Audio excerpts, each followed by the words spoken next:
Hey there! If you've been following me for some time, you know that at the end of every year, I do a long blog post on the things I learned about organizing that year. This is the first year I'm doing this in video format, so let's see how this goes. 2025 marked 24 years for me as a professional organizer. Most of those years have been spent specializing in offices and paper. So naturally, most of these lessons here are going to be paper centric. And without further ado, let's get into the 7 things I learned about organizing in 2025. This one is for all of my clients and followers who suffer under the weight of a never ending to read pile, to read folder, to read tray, etc. So I can lead a horse to water, but I can't make it read everything in its to read pile. So this lesson was very much inspired by the author Oliver Burkeman. The lesson is treat your to read pile like a river, not a bucket. And that is exactly the name of a great blog post that was sent my way by Oliver Burkeman this year, where he says exactly this. I'm quoting him.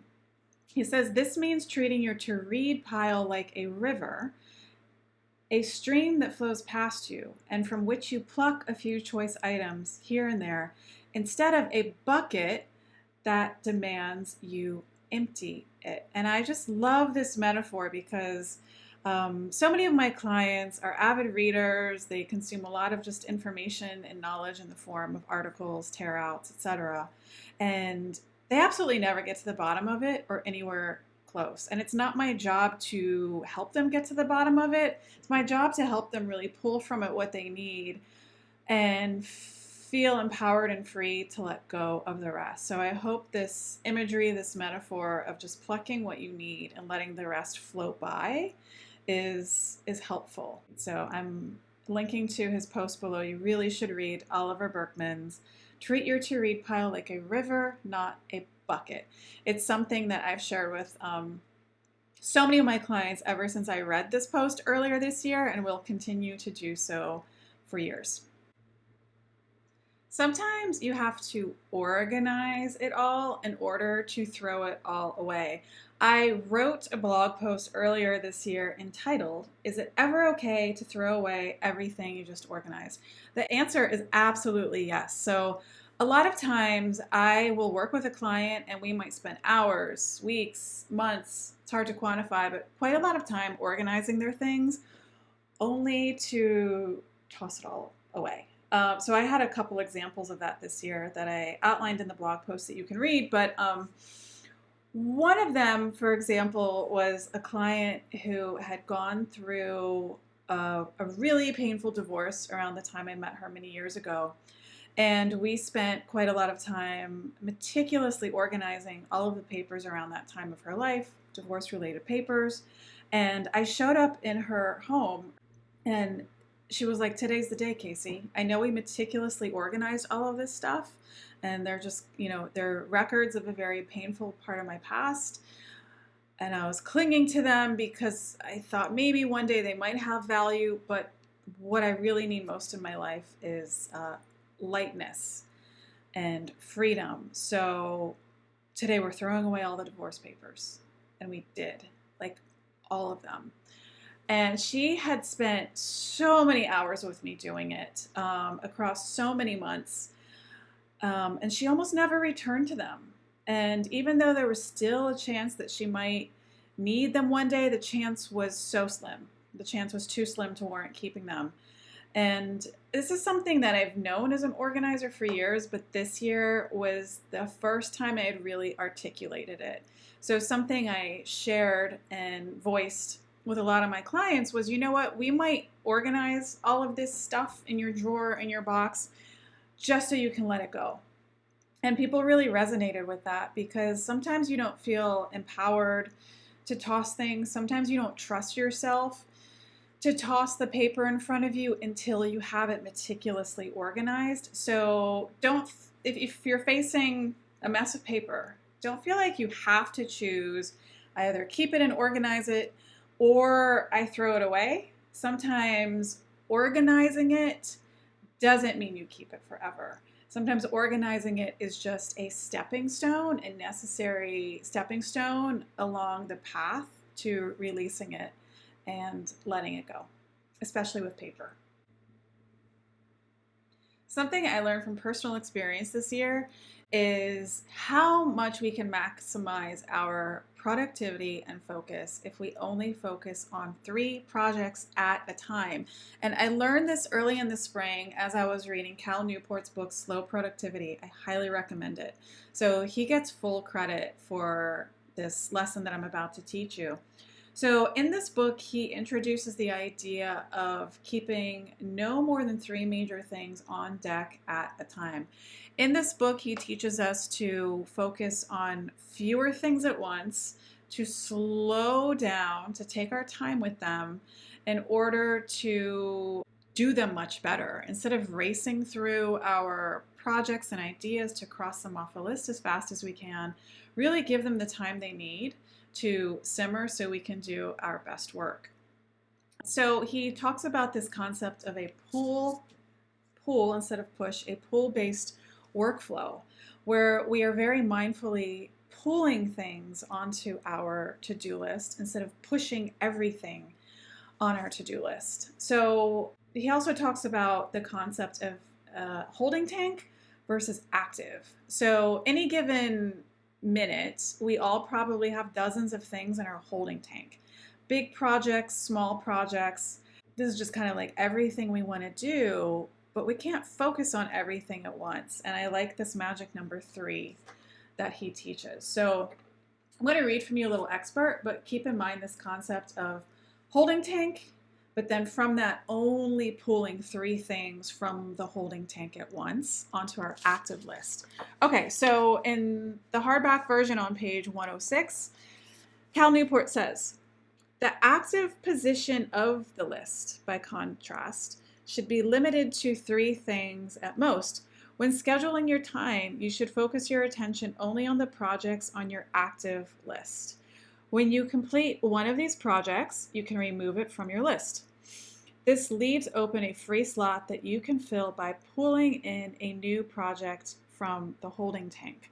So a mistake I used to make, and a lot of my clients make, is working off of the holding tank instead of having anything resembling a disciplined active list.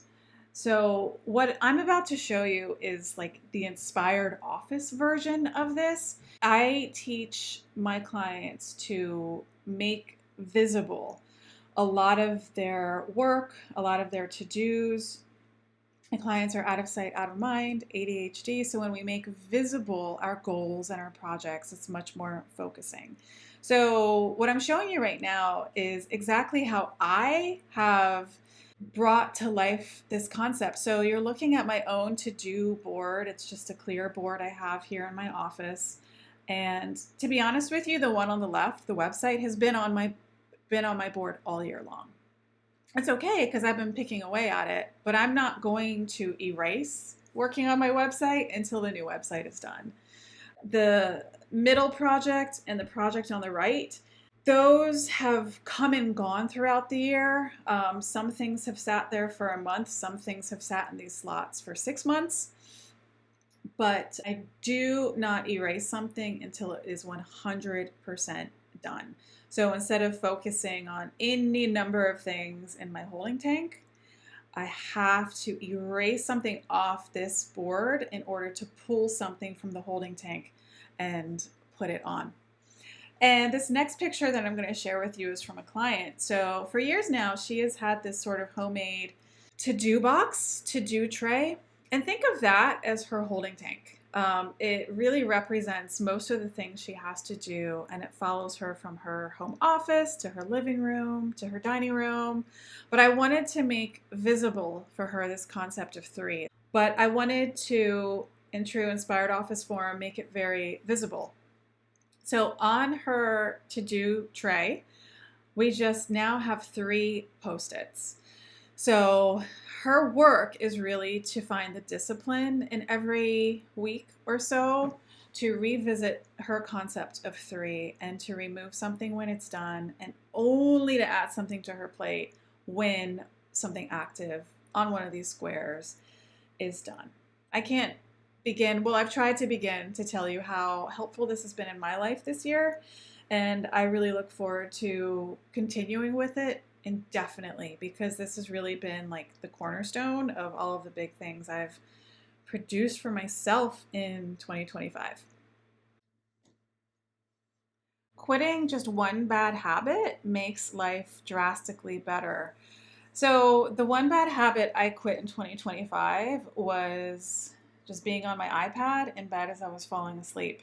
I have Apple News, which gives me access to all of the magazines. So, for at least a couple of years, I was falling asleep every night with like maybe an hour ish of time in bed reading magazines, and I would get incredibly sleepy, but I would just keep scrolling. Anyway, you all know the drill. A lot of us are doing that.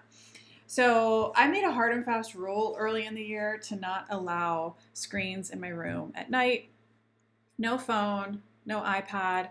And suddenly I found myself reading books again. And in 2025, I read 21 books, which for me is a lot. I'm an incredibly slow reader. I love reading.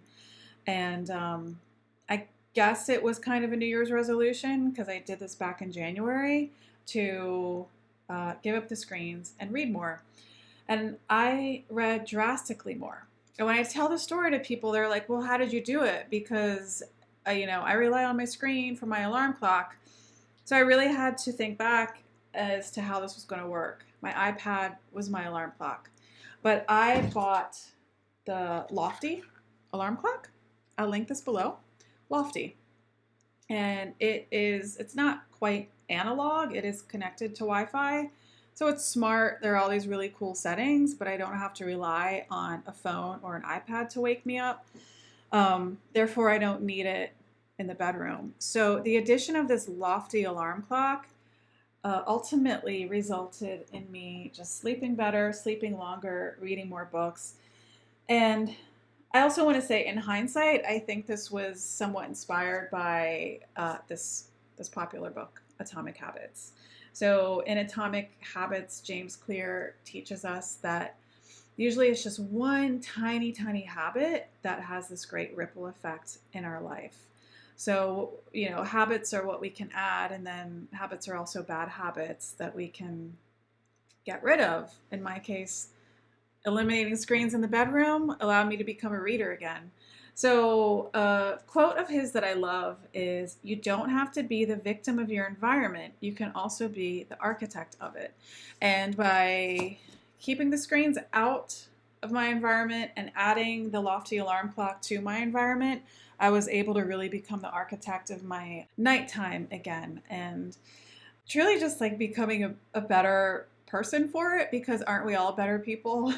More interesting, thoughtful people when we read books. And I am so much better for having read the 21 books that I read this year, all thanks to truly this incredible Lofty alarm clock. Can't recommend it enough.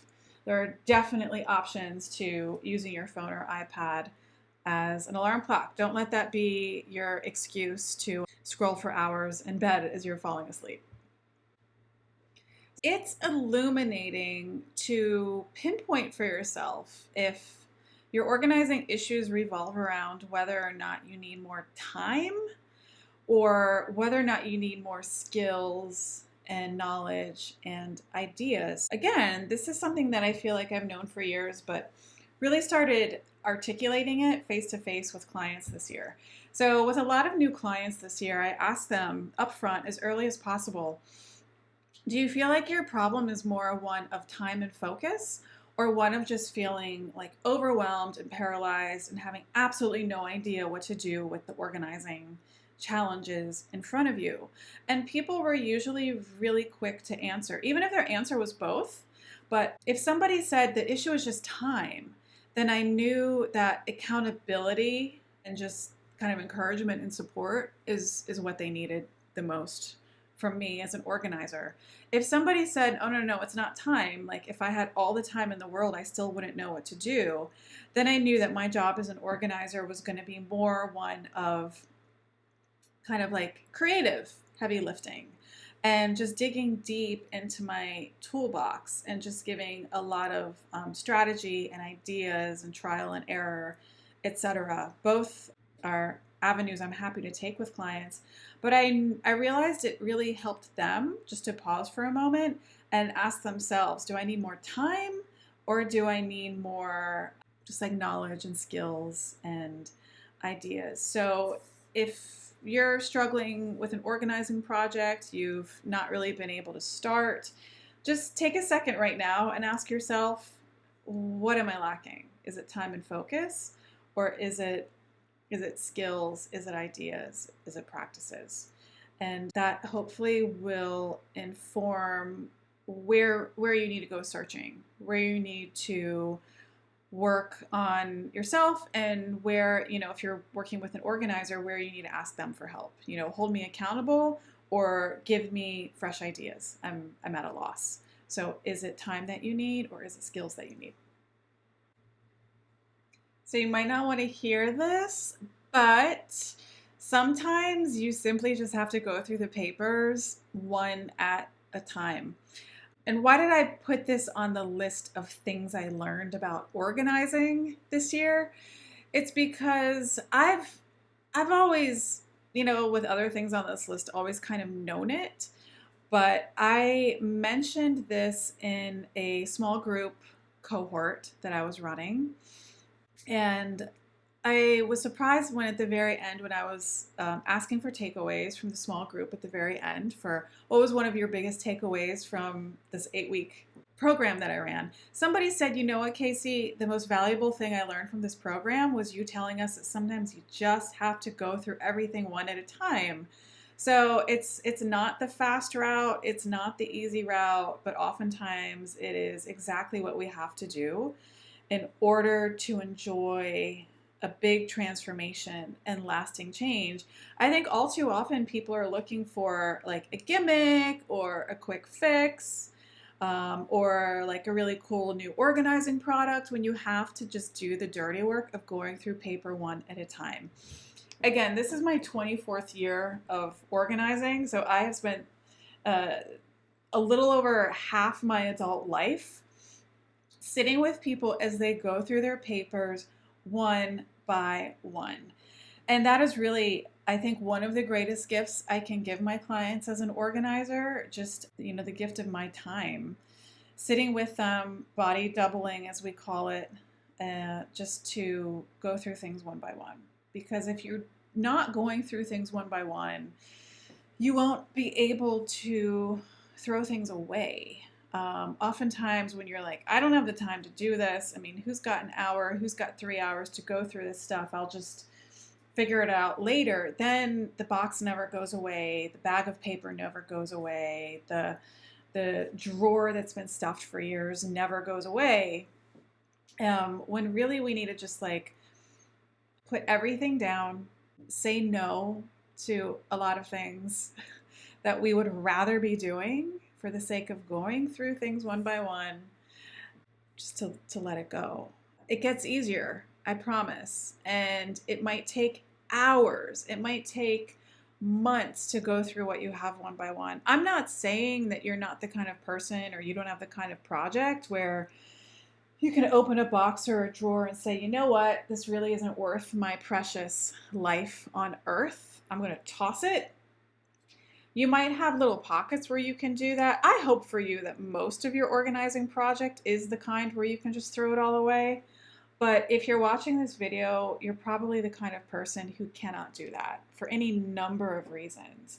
So this is the permission that you need to hear, that you just have to go through it one by one. And I promise you it gets easier. You will get your sea legs and you will truly trust yourself that you are only saving what you need to save and you are tossing as much as you absolutely can by not letting anything slip through the cracks. So just know that if you hired me and I was sitting next to you for the next 3 hours, let's say, a lot of that time would be spent going through your papers one by one.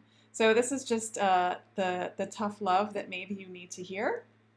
And Just in 2026, please give yourself the gift of time and focus, even if it's 20 minutes at a time, to just go through things the slow way, the right way, in order to hopefully let a lot of it go.